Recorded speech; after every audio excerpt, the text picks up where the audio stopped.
Welcome everyone. Glad you could join us wherever you are around the world.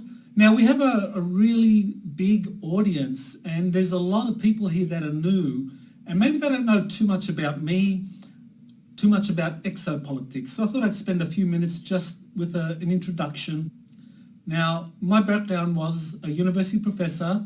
Up until 2001 I worked at American University in Washington DC. I was a full-time teacher and researcher in international peace and conflict resolution. Now, one of my colleagues at the time was a professor from Palestine, Professor Muhammad Abu Nima, a very great gentleman. And I remember around 1999, 2000, we had a big debate, I guess. And he was telling me that, well, if you wanted to understand what was happening in Palestine and Israel, you needed to understand what was happening with the alternative media. You need to look at the alternative media. And at the time, I was, as I said, a full-time professor. I had no idea what he was talking about. I mean, as far as I was concerned, the media was the New York Times, the Washington Post, the Wall Street Journal, CNN, NBC, ABC, the conventional. And to my mind, these were the best in the business. These were the people that sent reporters into the field. They did the field work and they knew what was going on. So if they said something was happening in Palestine or in Israel or in Russia or anywhere else around the world, that was the way things were really happening. And these guys were so smart or so well researched and experienced that the stuff that they were writing was very descriptive, matter-of-fact explanations of what was going on in the world. So I really believe that. Up until 2001, and then in May of 2001, I had my red pill experience. I watched the Disclosure Project press conference organised by Dr. Stephen Greer, and that blew my world apart because I had no idea that this was going on, that extraterrestrial life was visiting us. I suspected or I knew that extraterrestrial life existed, but I didn't think that they were visiting us and that this was being covered up. And so I got red-pilled and I realized that I was really wrong in that debate I had with the good Professor Abu Nima, that he was right, that if you want to understand what's really going on, you need to consult the alternative media, and that the mainstream media is really part of a massive cover-up. And I only learned that in 2001, and maybe others are learning that. They're going through their process of coming to a very similar conclusion. And I'm sure many of you that are here have arrived at a similar conclusion. Some of you maybe are curious. You're here out of just wanting to learn what is exopolitics all about. Who is this guy Sala talking about extraterrestrials visiting us and there being a massive cover-up? And so for those that are new, I do welcome you. And my best advice to anyone that is new truly is to keep an open mind to the information that I'm about to present. And if there's one thing that you can keep in mind that can help you in your exopolitics research was something that I remember hearing from an outstanding researcher around that time, 2001, 2002. It was Richard Hoagland. And he said something very profound and it's stuck with me ever since, and hopefully it sticks with you. He said, when it comes to this topic concerning extraterrestrial life, exopolitics, UFOs, he said, the lie is different at every level. The lie is different at every level. And you need to really keep that in mind, because in the 20 plus years now that I've been doing this research, that I've been studying and writing about exopolitics, he is absolutely correct, because the lie is different at every level and the mass media are part of the lie.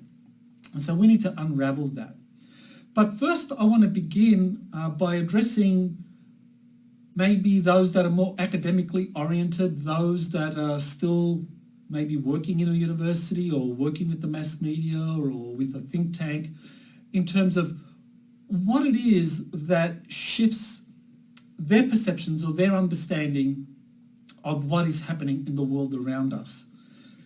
I'm going to begin my webinar presentation by looking at this information that was first discussed by Thomas Kuhn, and he talked about the structure of scientific revolutions.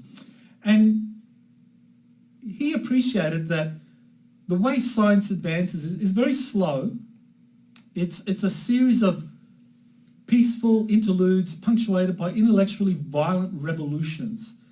And so that means things move very, very slowly, and then all of a sudden there's a violent revolution in terms of thought, in terms of what is really going on, where one conceptual worldview is replaced by another.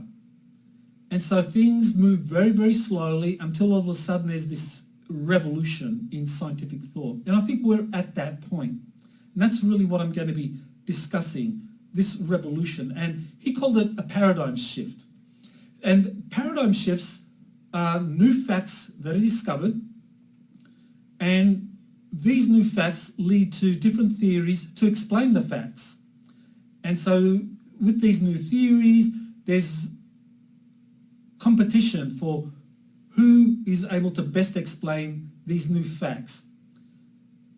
And so one accepted theory becomes the new paradigm, and science follows afterwards.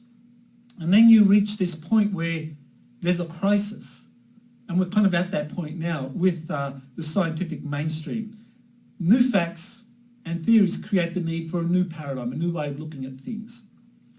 So when it came to the topic of UFOs, extraterrestrial life, up until the year 2010, I mean, it's hard to believe, but scientists were saying that there really is no conclusive evidence of planets in other solar systems. It's hard for us to believe now, but up until around 2010, that was the scientific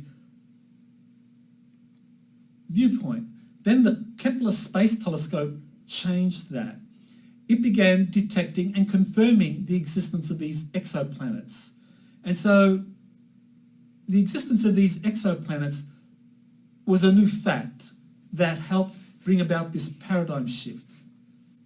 And the amount of exoplanets that were discovered and then confirmed through the Kepler Space Telescope really led to a very powerful change in the mainstream scientific community. And you can see from this graph here that the very first exoplanet was theoretically deduced back here, as far back as 1995-96. There were a number of telescopes that came up with data, but nothing really conclusive until the Kepler Space Telescope was deployed, and then around 2009-2010, you can see the Kepler Space Telescope was confirming a lot of exoplanets. And then around 2014, there was an explosion, and this was when there was so many hundreds of exoplanets detected and confirmed. Now, the confirmation of these exoplanets led to a paradigm shift in the scientific community. And this led to very famous scientists such as Professor Stephen Hawking making statements along the lines, to my mathematical brain, the numbers alone make thinking about aliens perfectly rational. So he's talking about the numbers provided by the Kepler Space Telescope, where the number of exoplanets meant that talking about extraterrestrial life was now rational, because up until 2010, if you talked about UFOs, extraterrestrial life, you were not within the scientific mainstream. You were actually booted out, and that actually happened to me.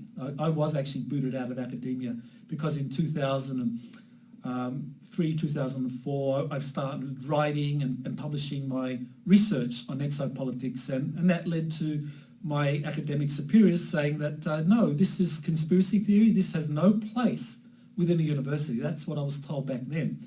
So 6 years later, Stephen Hawking writes that the discovery of exoplanets means that it's perfectly rational to talk about extraterrestrial life. And he went on, if aliens ever visit us, I think the outcome would be much as when Christopher Columbus first landed in America, which didn't turn out very well for the Native Americans. So that was very significant, because what Stephen Hawking was saying then, back in 2010, was that it's perfectly legitimate to talk about what happens if extraterrestrials arrive. What is going to happen to our civilization? Are we going to be extinguished? Are we going to be replaced? Are we going to thrive? These are perfectly legitimate questions in 2010, whereas a decade earlier, if anyone was making these kinds of statements, you would have been ridiculed and dismissed from your academic position. That was all brought about because of the discovery of exoplanets.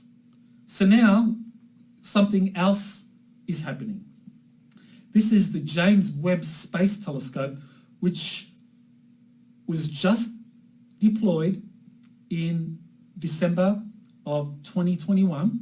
It was sent out, and the James Webb Space Telescope is 100 times more powerful than the Hubble telescope, and it can conduct detailed atmospheric study of exoplanets and even detect biosignatures. So there's an academic paper from Cornell University that says that detecting biosignatures in the atmosphere of gas dwarf planets with the James Webb Space Telescope is viable, that you can actually detect whether or not there are trace gases or events happening in the atmosphere of a planet that is observed through the James Webb Telescope, of course happening in another solar system, that is something that can confirm extraterrestrial life is real.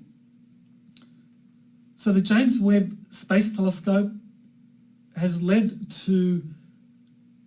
brought us to this position now where it has been deployed, and the first images are expected in the summer of this year. So it can detect biosignatures, and it can provide data or new facts for scientists that extraterrestrial life is real. And the detection of biosignatures is anticipated by NASA. So let me move over here, because this detection has led to this prospective detection of biosignatures has led to NASA consulting some very unusual people for what is going to happen if biosignatures are detected in other solar systems. Theologians. Okay, there you go. NASA is consulting with theologians preparing for official discovery of extraterrestrial life. NASA understands that at some point biosignatures are going to be detected through the Webb Space Telescope, and that the groundwork needs to be laid for how to announce this kind of discovery to the general public. And NASA has begun consulting with theologians. And so there's been 24 theologians who have been asked to explore how humans would react to news of intelligent alien life. So what that's telling us, and this is addressing those that are kind of maybe more part of the mainstream scientific community, what these announcements tell us is that NASA is anticipating an announcement very soon that the James Webb Space Telescope has detected biosignatures. So in that article that addresses NASA consulting these theologians, it's titled "Between Heaven and Earth, Where Do Aliens Fit In?"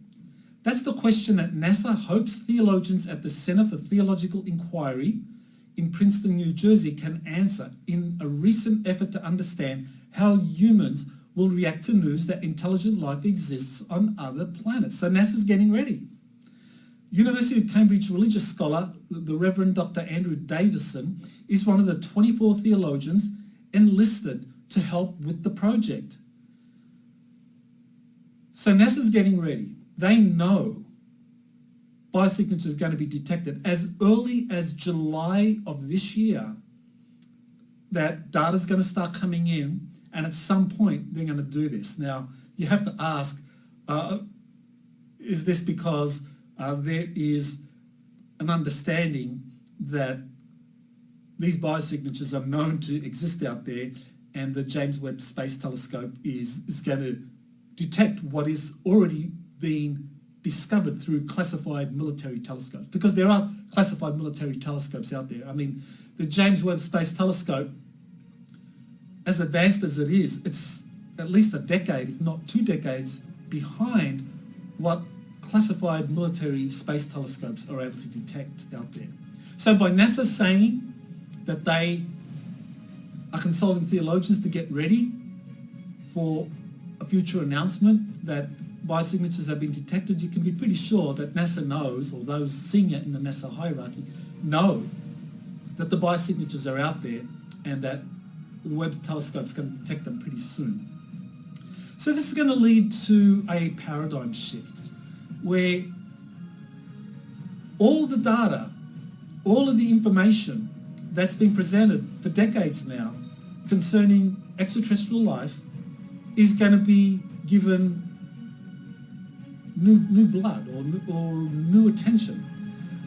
All these stories that have been floating around for decades, for years,